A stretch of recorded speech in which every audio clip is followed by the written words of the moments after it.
کودکس گیگاس که بیشتر به اسم انجیل شیطان معروفه، یکی از بزرگترین و مرموزترین نسخه‌های خطی تاریخه.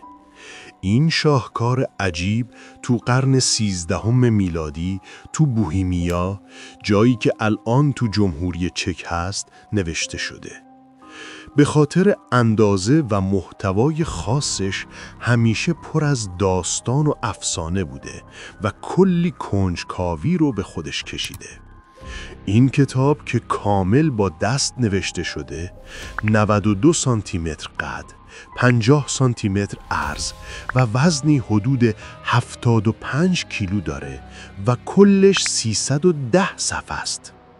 اما به نظر میاد نسخه اصلیش 320 صفحه بوده و 10 تا از صفحاتش یا گم شدن یا از کتاب در آوردن. این صفحات گم شده از قرنها پیش باعث کلی حدس و گمان شده. یادتون نره که یه لایک رو به ویدیو بکوبید و چنل دارک فکتس رو هم سابسکرایب کنید.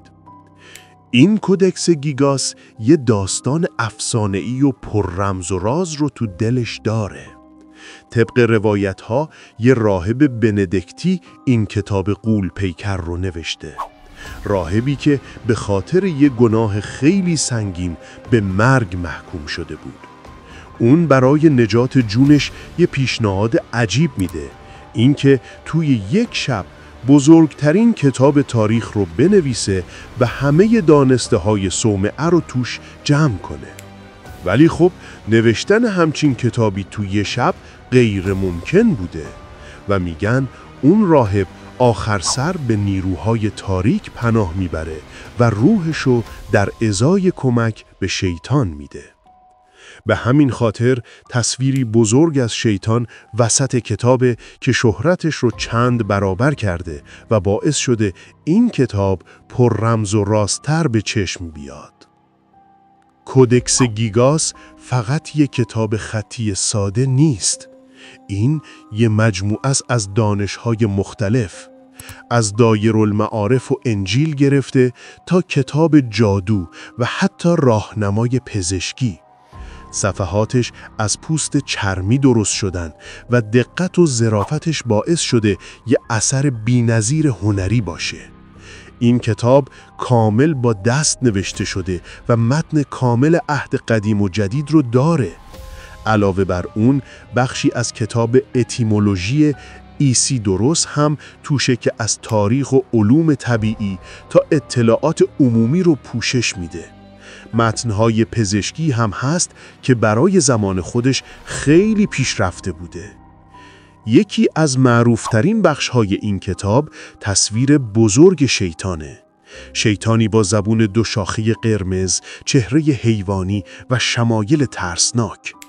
هدف از این تصویر این بوده که کتاب رو به داستان افسانه‌ای پیدایشش و متون جادویی وصل کنه.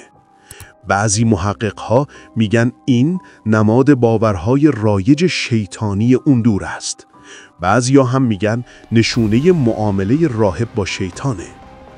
تو طول قرنها این کتاب از جنگ‌ها، حمله‌ها و تغییرات سیاسی زیادی جون برداره.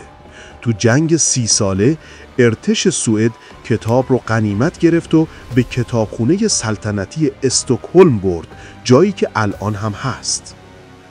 یکی از معروفترین افسانه ها داستان اون راهبیه که با شیطان معامله کرد تا این کتاب رو تموم کنه. غیر ممکن بودن نوشتن این کتاب توی شب این افسانه رو پررنگ تر کرده و باعث شده بهش بگن انجیل شیطان. تو قرن 13 توی صومعه بندیکتی تو بوهیمیا یه راهبی زندگی می‌کرد که گناه بزرگی مرتکب شده بود. هیچ کس دقیق نمیدونه این گناه چی بوده. بعضیا میگن عصمش رو شکسته، بعضیا میگن به ارتداد و بدعت متهم شده بود. طبق قوانین اون موقع قرار شد از صومعه بندازنش بیرون و تو دیوارهای صومعه حبسش کنن تا از گرسنگی و تشنگی بمیره. راهب ترسیده بود و برای نجات جونش یه پیشنهاد عجیب به کشیش اعظم داد. اینکه تو یک شب بزرگترین کتاب تاریخ رو بنویسه و همه دانسته های صومعه رو توش جمع کنه. کشیش اعظم هم قبول کرد، ولی فقط یک شب بهش وقت داد. همه میدونستن همچین کاری تو این مدت غیر ممکنه. با شروع شب راهب فهمید که این کار غیر ممکنه. ساعتها گذشت و هنوز اول راه بود. ترس از شکست به جونش افتاد و وقتی دید صبح نزدیکه به فکر افتاد از نیروهای شیطانی کمک بگیره.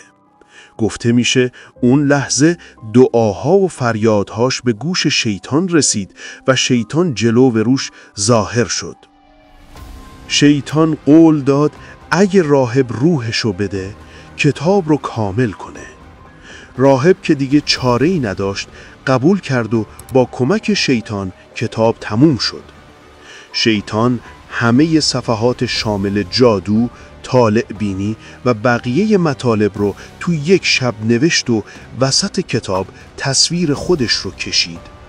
این تصویر به عنوان امضای شیطانیه و نشون دهنده قدرتشه و قرنهاست خواننده ها رو میترسونه. این داستان تو کل اروپا پخش شد و کتاب نفرین شده معروف شد. روایت هایی هم هست که میگن کسایی که این کتاب رو خوندن یا لمس کردن دچار مشکلات روحی و جسمی شدن یا حتی مردن. یکی از بحث برانگیزترین بخش های این کتاب دستورات جادو و آیین‌های مذهبیه. این متون شامل فرمول‌های جادویی برای درمان بیماری‌ها، هزار کردن موجودات و محافظت در برابر شیطانه. تو قرون وسطا جادو هم ترسناک و ممنوع بود و هم برای درمان استفاده می‌شد. دستورات شامل روش‌های محافظت از ارواح خبیثه، شکستن طلسم‌ها و درمان بیماریه. مثلا بعضی طلسم‌ها رو پیشنهاد میکنن رو بدن یا سر بیمار بنویسن. علاقه دوران قرون وسطایی به طالع بینی رو هم نشون میده.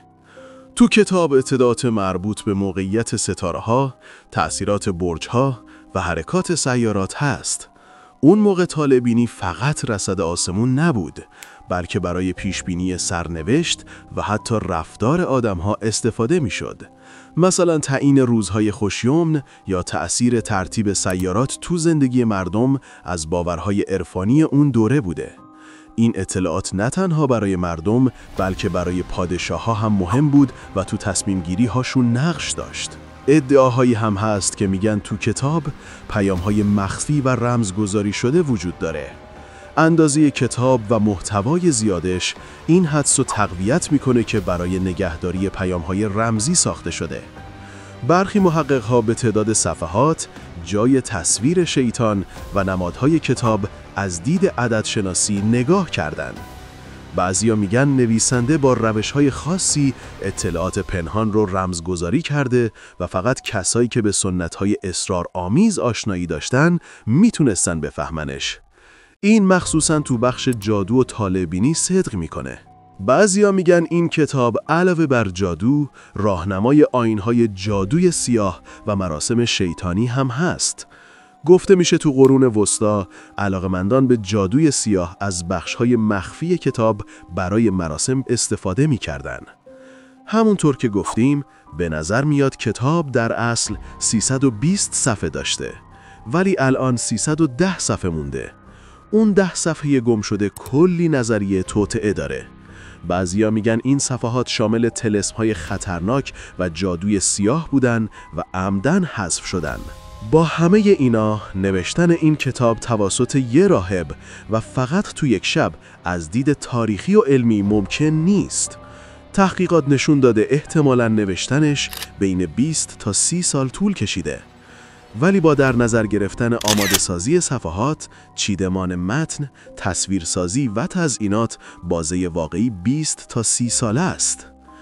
آنالیزهای روی مرکب کتاب نشون داده که از نوع آهنگال بوده که تو قرون وسطا رایج بوده. از اونجایی که نوشتن کتاب سالها طول کشیده، مرکب باید مرتب و تازه آماده می شده. این نشون میده نوشتن کتاب طولانی بوده و افسانه یک شب رو رد میکنه. همچنین غلظت و کیفیت مرکب کمی در طول زمان تغییر کرده که دلیل دیگه‌ای بر طولانی بودن کاره. تمام صفحات کتاب از پوست با کیفیت و بزرگ درست شده و تخمین زده میشه پوست 160 حیوان برای ساختش استفاده شده. آماده سازی این صفحات خیلی وقتگیر بوده. دانشمندان تخمین زدن اگه روزی 6 ساعت پیوسته نوشته میشد، تکمیل کتاب بیش از 5 سال طول میکشید. ولی با در نظر گرفتن آماده سازی صفحات، چیدمان متن، تصویرسازی و تزیینات، بازه واقعی 20 تا 30 ساله است. کودکس گیگاس حتی امروز هم تأثیر داره. درباره نفرین و اطلاعات مخفیش هنوز کنجکاوی زیاده و همین باعث علاقه مردم بهش تو فرهنگ عامه شده. این موضوع تو مستندها، سریالها، کتابها و انجمنهای آنلاین زیاد مطرح میشه و مخلوطی از واقعیت تاریخی و افسانه رو به نسل‌های بعدی منتقل میکنه. لطفاً اگه نظری دارید برامون توی قسمت کامنت بنویسید. لطفاً کوبیدن لایک به ویدیو و سابسکرایب چنل دارک فکتس رو هم یادتون نره. ممنونم از وقتتون. روز و روزگارتون خوش.